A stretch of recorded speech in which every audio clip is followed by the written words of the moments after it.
YouTube ప్రేక్షకులకు నమస్కారం అండి. ప్రకృతి సంస్కృతి సంస్కృతం అనే యూట్యూబ్ ఛానల్కి స్వాగతం. ఈ ఛానల్ భారతీయ వైదిక భావజాలానికి మరియు ఆధునిక విజ్ఞాన శాస్త్ర భావజాలానికి వారధిలా నిలుస్తుంది.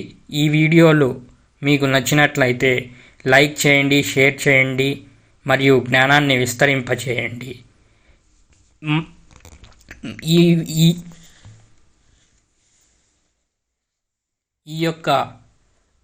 ఛానల్లో నేను ఇక్కడ భారతీయ వైదిక భావజాలం గురించి మరియు విజ్ఞాన శాస్త్ర భావజాలం గురించి ఎక్కడా చెప్పడం లేదు కదా. కేవలం ఆది శంకరాచార్యులు మరియు మండన మిశ్రుల యొక్క సంవాదం మాత్రమే చేస్తున్నాను కదా అని అనుకోవచ్చు. కానీ మండన మిశ్రులు ఆధునిక స్థూల విజ్ఞాన శాస్త్ర భావజాలానికి మరియు భౌతిక భవబంధాలకు ప్రతీక.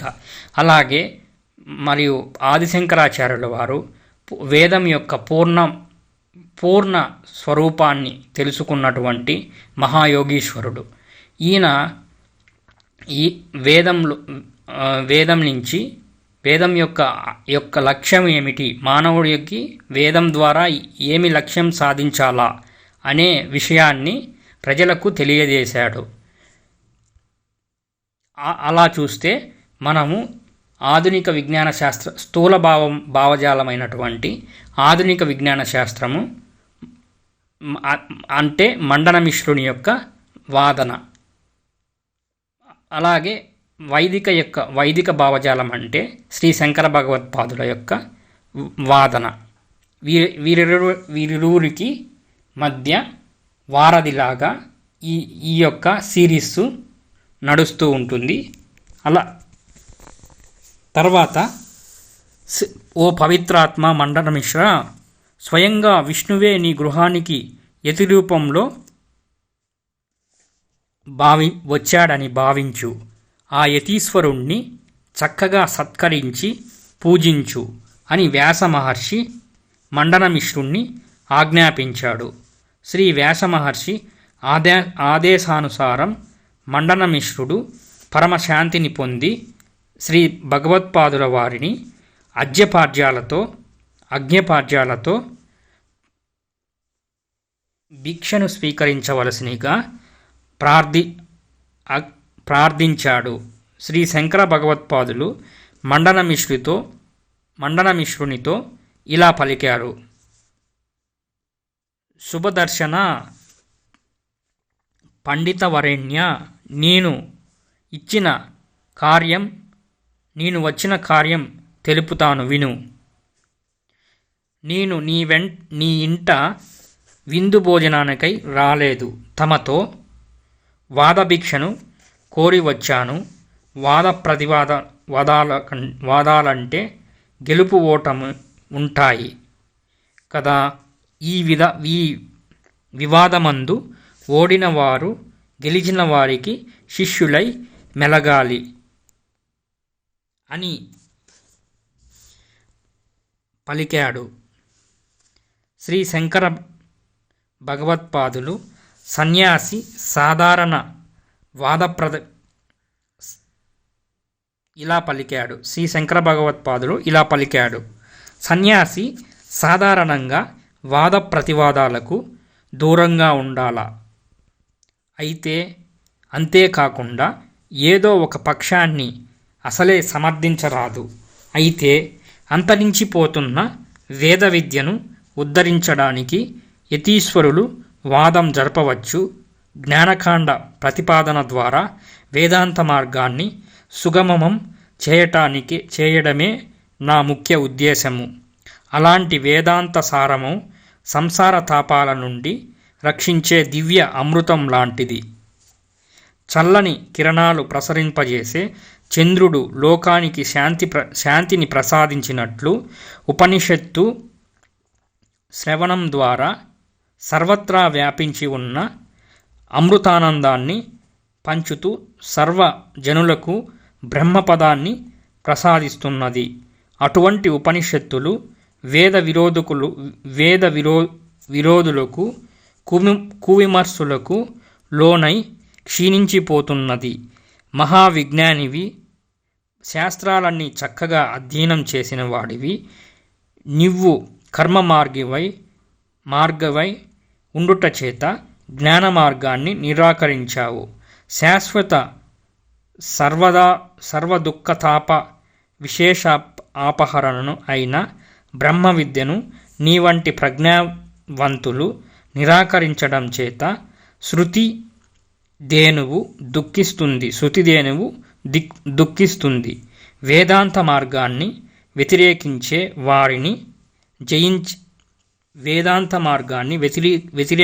వారిని జయించి లోకంలో వేద సరళిని దలచాను. బ్రహ్మ విద్య మార్గం రాజమార్గమై ముముక్షువులు నిర్భయంగా సంచరించుట చేత వేదాంత మార్గాన్ని నిరసించే వారందరినీ నాశనం చేసి బ్రహ్మ విద్య ప్రతిపాదిస్తాను. నీవు కూడా అలాంటి శాశ్వతానందాన్ని సమకూర్చే బ్రహ్మ విద్యను స్వీకరించు.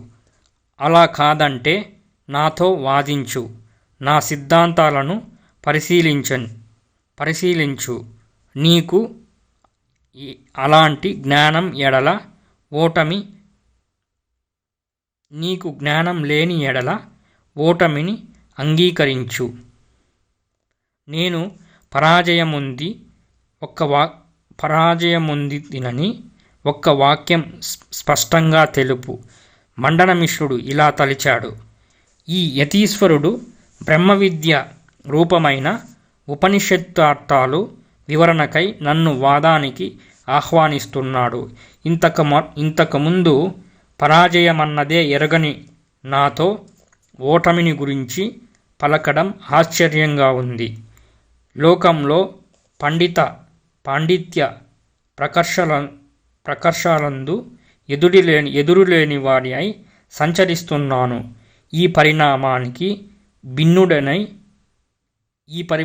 పరిణామానికి కిన్నుడను కారాదు.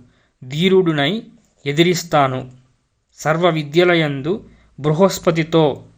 బృహస్పతితో సాటిగల పాండిత్యం గలవాడిని. శంకించవలసిన అవసరం లేదు. ఈ సవాలును స్వీకరిస్తాను అని తలచాడు. మండనమిశ్రుడు ఇలా పలికాడు. యతివర్య, మండనమిశ్రుణ్ణి జయించడానికి 1000 తలలు గల ఆదిశేషుడికే సాధ్యం కాదు. అంతేకాక సర్వవేద సమ్మతమైన నా మతాన్ని వదిలి ఇతర మతాలను ఆశ్రయించే మందమతిని కాదు. అట్టి కార్యాన్ని ఈ మండనమిశ్రుడు ఎన్నటికీ చేయడు అని పలికాడు. శంకరవరేణ్య,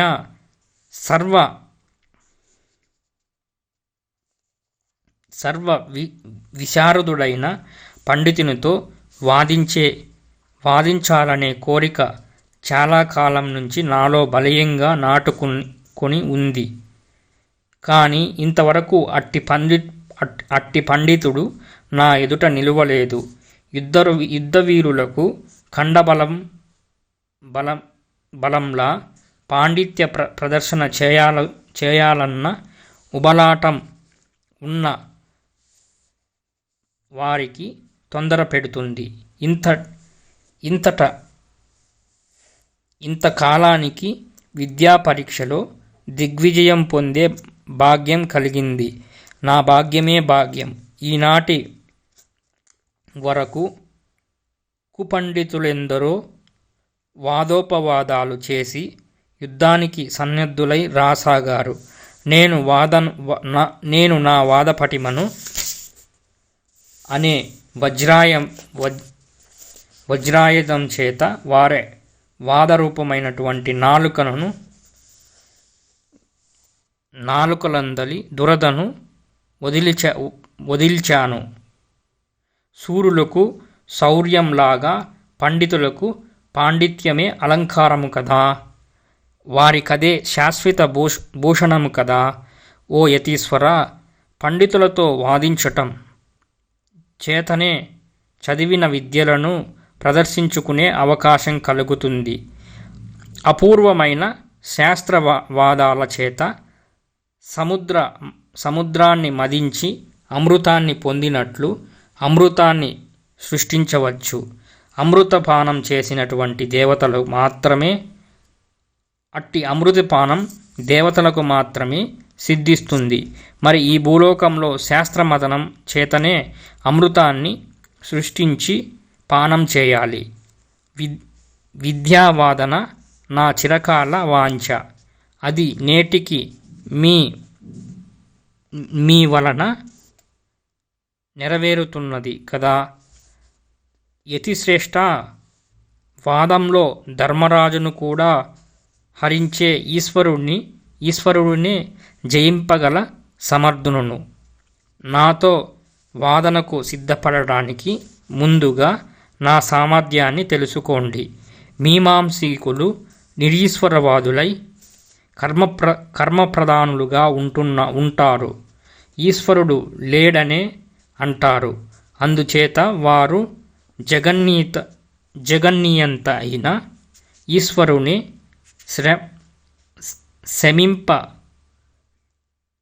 శమింపజేసేవారుగా ఉంటారు. నేను వేదాలను స్వతహాగా ప్రమాణంగా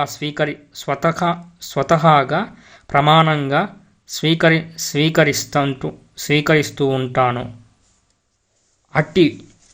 అటువంటి నాతో వాదానికి సిద్ధపడ్డారా? సంతోషం. మీ వాదామృతాన్ని ప్రారంభించండి. పరమహంస సత్తమ, మీ ధైర్యానికి ఎంతో ఆశ్చర్యం కలుగుతున్నది. లోకంలో స్వమతాభిమానులైనటువంటి పండితులెందరో సునిశితముగా కఠినము పారిశుద్ధ పరశుద్ధల్లారా,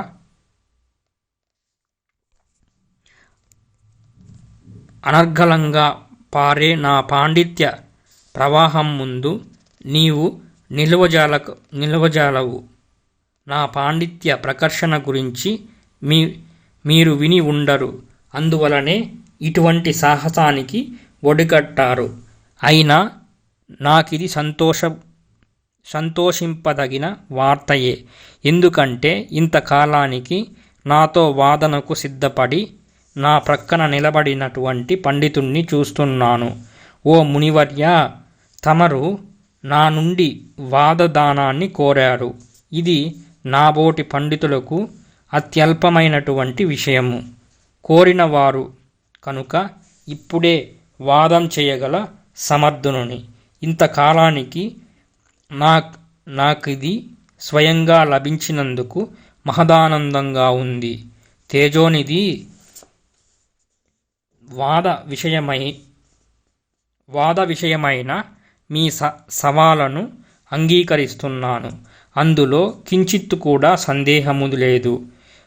వాద భిక్షువులై తాము రావడము, దానిని నేను అంగీకరించటము సబబుగానే ఉంది.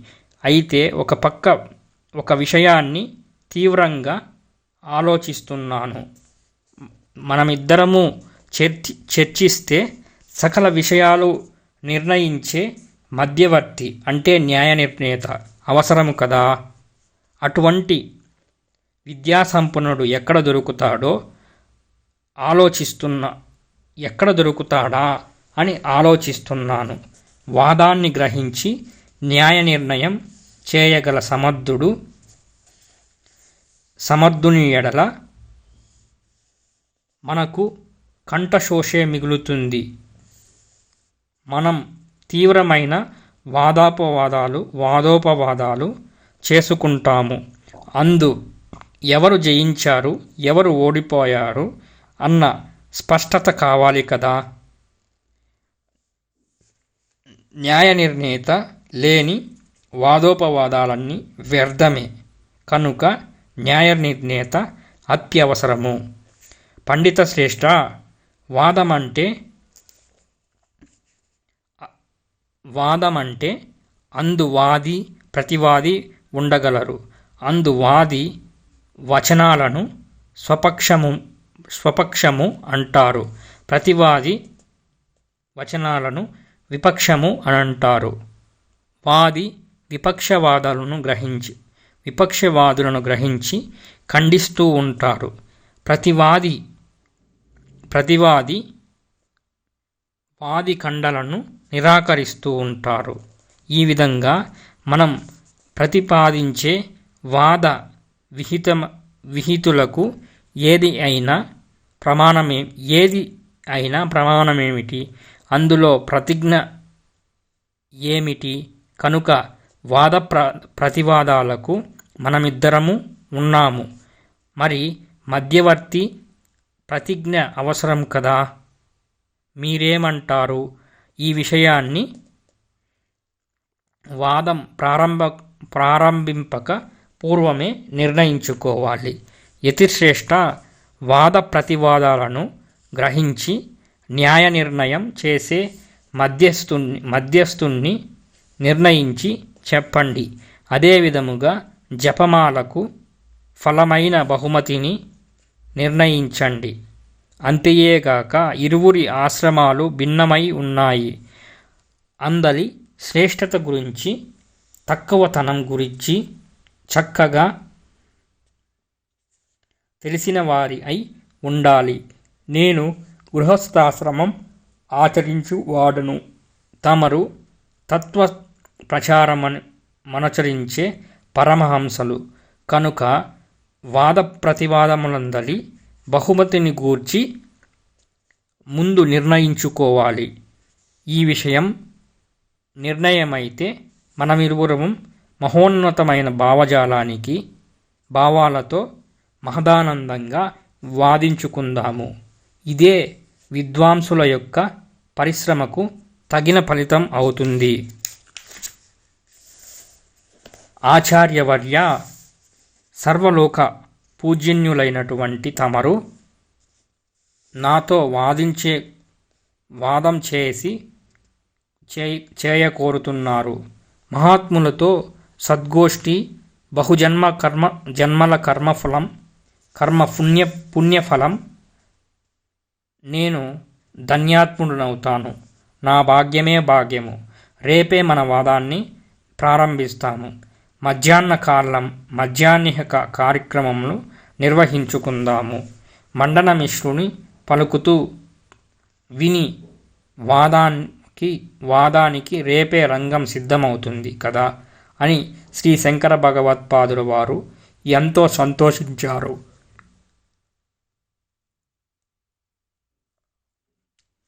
అప్పుడు మండనమిశ్రుడు అక్కడే ఉన్న వ్యాస జైమిని మహర్షుల యొక్క న్యాయ నిర్ణేతలుగా ఉండవలసినదిగా అభ్యర్థించారు. శ్రీ మహర్షుల వారు మండనమిశ్రుడితో ఇలా పలికారు: ఓ పండిత శ్రేష్ఠ, మీ వివాదానికి న్యాయ నిర్ణేత లేడని విచారించవద్దు. నీ ధర్మపత్నియే ఉభయభారతి జయాపజయాలకు ఎంతో నిష్పక్షపాతంగా నిర్ణయించగలదు. ఆమె సాక్షాత్తు సరస్వతీదేవి అవతారమే. కనుక ఆమెను మధ్యస్థురాలుగా చేసుకొని మీ యొక్క వాదాన్ని కొనసాగించండి. ఆ విధంగా మహర్షుల ఆదేశానుసారం శ్రీ ఉభయభారతీదేవిని మధ్యస్థురాలుగా వినియోగించడానికి అందరూ అంగీకరించారు. తర్వాత విశ్వరూపుడు అయిన ముగ్గురు మహాత్ములను త్రేతాగ్నులుగా విశ్వసించి పరమ పూజ్యభావంతో పూజించారు.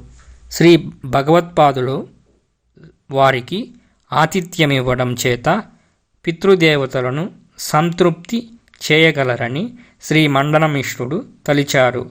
ఆ ముగ్గురు మహనీయులు అర్ఘ్యపాద్యాల చేత పూజించి వారికి ఆహారం సమర్పించారు.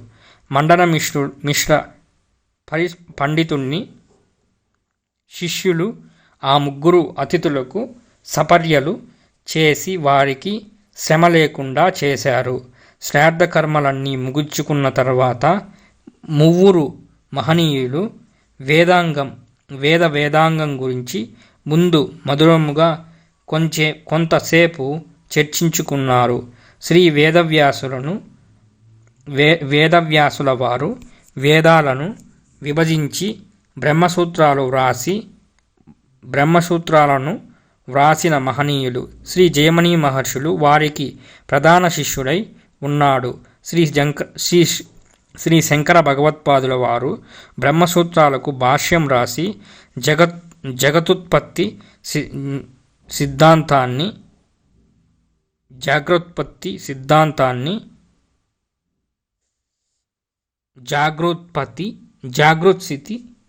సిద్ధి పొంది ఉన్నారు. ఇంతటితో ఈ వీడియో సమాప్తం.